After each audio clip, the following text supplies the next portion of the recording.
Tapi jauh di sini Romo, lebih banyak nangisnya kalau malam. Lebih banyak tiba-tiba air mata netes lihat anak-anak masih pada kecil. Saudara-saudaraku yang terkasih, saya baru mendarat di Surabaya itu tadi siang. Langsung ke paroki ini diajak makan siang sama frater. Karena sebetulnya saya kesini mau ketemu Romo Bayu. Orangnya malah ke Jakarta. Malah kita tuker guling jadinya.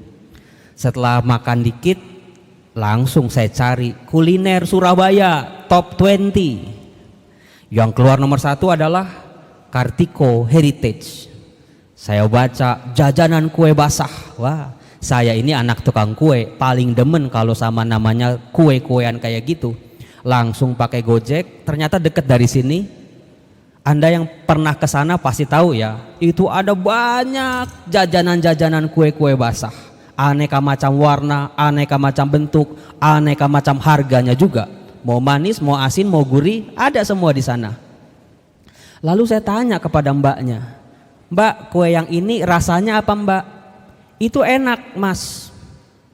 Colek lagi kue yang lain, "Mbak, kalau yang ini gimana rasanya mbak?" "Itu enak juga mas." Saya colek lagi kue yang lain, "Ya kalau yang ini itu juga enak mas." Dalam hati saya semuanya juga enak, namanya juga pedagang. Tapi saudara-saudaraku yang terkasih, pada sore hari ini semua bacaan pertama Mazmur, bacaan kedua Haleluya, bahkan bacaan Injil itu seragam, kompak. Itulah kelebihan gereja Katolik. Luar biasa pemilihan bacaan-bacaan yang dibacakan di dalam perayaan Ekaristi. Semua bacaan-bacanya berbicara soal betapa luar biasanya firman Tuhan itu. Jadi nggak kayak si mbak-mbak di Kartiko Heritage semua dibilang enak.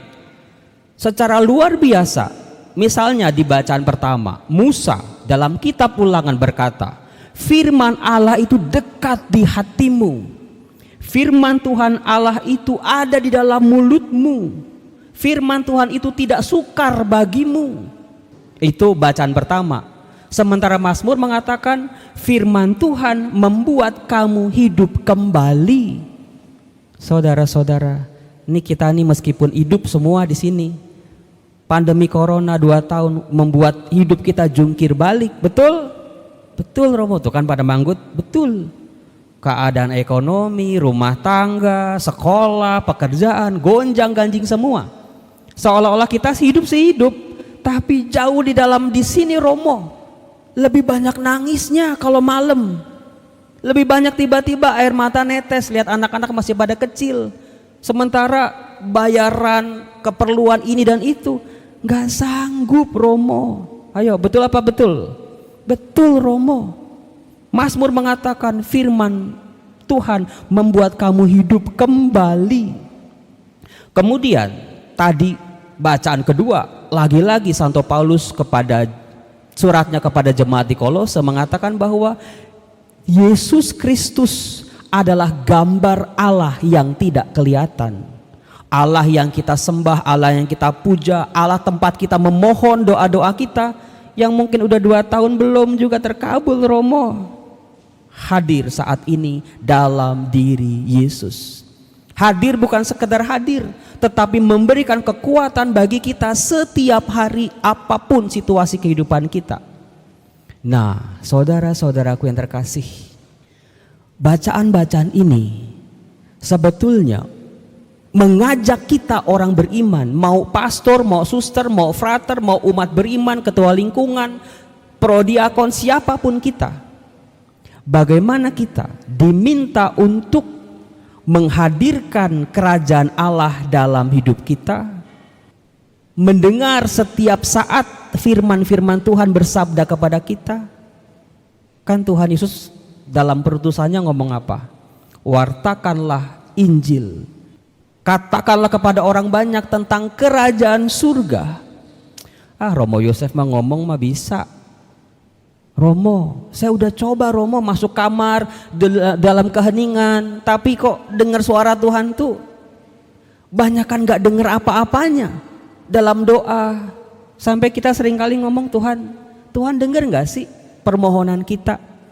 omongan kita, rintihan kita, air mata kita. Saudara-saudaraku, ada satu trik dari saya, Romo Yosef. Kalau Anda sulit sekali mendengar suara Tuhan dalam doa, udah buka telinga, udah buka hati, tetap gak kedengeran, bukalah firman Tuhan, Virtu. Buka kitab suci, di situ kita bisa mendengar suara Tuhan. Kalau kita tidak bisa mendengar suara Tuhan dalam doa-doa kita, minimal kita bisa mendengar suara Tuhan yang kita baca dalam kitab suci. Ingat itu baik-baik, saudaraku. Karena apa? Karena kitab suci terlalu luar biasa. Bagaimana Romo cara menikmati firman Tuhan? Bagaimana kalau baca kitab suci ngerti? Baca kitab suci itu dong. Baca kitab suci itu kita menerima kekuatan setiap hari. Gimana?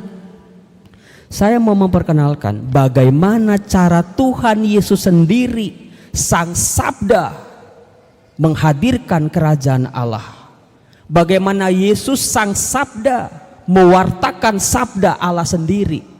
Kita bisa lihat dalam perumpamaan orang Samaria yang baik hati pada Injil hari ini. Yang namanya firman Tuhan kalau dibaca, saya ngomong begini bukan gara-gara saya seorang pengajar kitab suci ya, tapi saya suka gemes saja kalau lihat orang baca, wah udah baca Romo Kejadian sampai Wahyu udah bolak-balik 5 kali, tapi nggak dapat apa-apa. Kalau baca kitab suci, duduk, siapkan hati, buka hati, Tuhan berfirmanlah, hambamu mendengarkan. Believe me, percaya sama saya, mohon rahmat pengertian. Bukan kita manusia yang memahami semua soal jalan-jalan Tuhan. Rahmat itu sendiri yang memampukan kita untuk mengerti. Minta rahmat itu sebelum kita membaca firman Tuhan. Apa sebabnya? Rahmat itu bisa bekerja luar biasa. Misalnya seperti ini. Tadi dikatakan, sekali peristiwa seorang ahli Taurat berdiri. Kalau baca kitab suci, nemu ada kata-kata yang unik gitu, jangan langsung terobos gitu aja. Berhenti, tanya, ini kenapa ya diomongin dia berdiri? Kenapa dicatat dalam kitab suci? Karena penting. Berdiri adalah sikap orang siap. Jadi, si ahli Taurat ini berdiri, dia mau mencoba Yesus.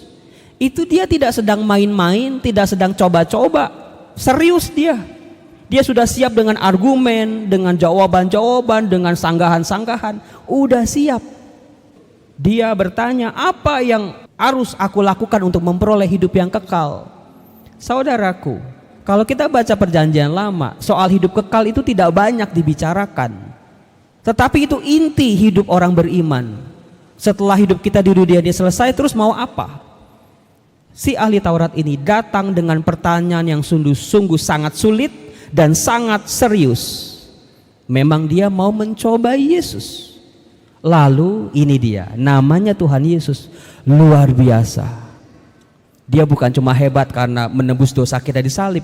Dia seorang pengajar, pengkhotbah yang luar biasa. Yesus tahu yang datang ke dia itu ahli Taurat, bukan nelayan, bukan petani, bukan. Maka Yesus nanya balik, apa yang kamu baca dalam kitab Taurat? Apa yang tertulis di sana? Yesus menggali potensi dalam diri orang ini.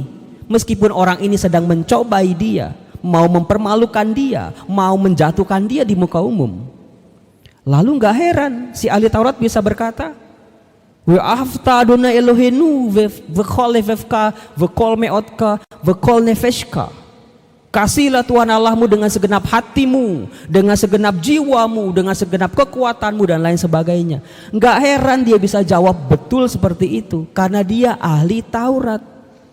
Saudara-saudaraku yang terkasih, meskipun di hadapan Yesus ada seseorang yang sedang mau mencobai dia, mau punya niat jahat sama dia, Yesus tidak pernah membalas yang jahat dengan yang jahat. Yesus malah bilang, betul katamu itu. Lalu orang itu, kan Yesus tidak mempersalahkan dia. Dia malah untuk membenarkan dirinya, dia sendiri yang merasa bersalah. Itu hebatnya Yesus. Siapakah sesamaku manusia? Dia tanya lagi. Saudara-saudara, kalau Tuhan Yesus tanya apa yang tertulis dalam hukum Taurat tentang sesama, si ahli Taurat ini pasti udah bisa jawab dengan segala macam argumen. Tapi Yesus tahu, dia kenal masing-masing dari kita, bagaimana berlaku atau memperlakukan kita masing-masing. Dia pakai perumpamaan yang sudah sangat terkenal, perumpamaan orang Samaria yang baik hati. Saudara-saudaraku yang terkasih, Tuhan yang kita sembah, Tuhan yang kita percaya adalah Tuhan yang tahu bagaimana menggali kekuatan dalam diri kita. Dia tahu kelemahan kita di mana, dia tahu kelebihan kita apa. Percayalah akan hal itu, bahwa Tuhan yang kita imani bukan Tuhan yang ada di atas di awang-awang sana. He know me so well. Dia tahu diriku, dalam-dalamnya, busuk-busuknya, bakat-bakat kelebihannya, apapun itu, termasuk air mata, pengorbanan, cinta, kesetiaan yang sering kali berdarah-darah dalam hidup rumah tangga. Dia tahu, dan dia selalu mengajak kepada kita, bukannya makin jatuh, bukannya makin terpuruk seperti si ahli Taurat. Ayo gali kekuatan dalam dirimu, temukan kebenaran. Dan pada akhirnya betul, ahli Taurat menemukan kebenaran dari ajaran Yesus. Dia menemukan sesama adalah mereka yang menunjukkan belas kasihan. Itu kebenaran dalam diri ahli Taurat ini. Saudara-saudara, saya ngerti betul hidup saat ini sedang susah-susahnya. Pandemi belum kelar-kelar banget udah bensin naik, ya enggak? Cari kerja makin susah, harga-harga kebutuhan pokok naik terus. Kadang kita sebagai orang beriman sekalipun gak sanggup promo, nyerah. Tapi gimana menggali kekuatan sebagai orang beriman? Firman Tuhan, virtu. Saya berharap, saya berdoa dalam perayaan Ekaristi ini, semoga kekuatan sabda Allah bekerja dalam diri Anda. Mulai malam ini, percayalah, waktu Tuhan mungkin sebentar lagi untuk Anda. Bertahan, tambahkan kualitas iman kita. Semoga Tuhan memberkati kita. Amin.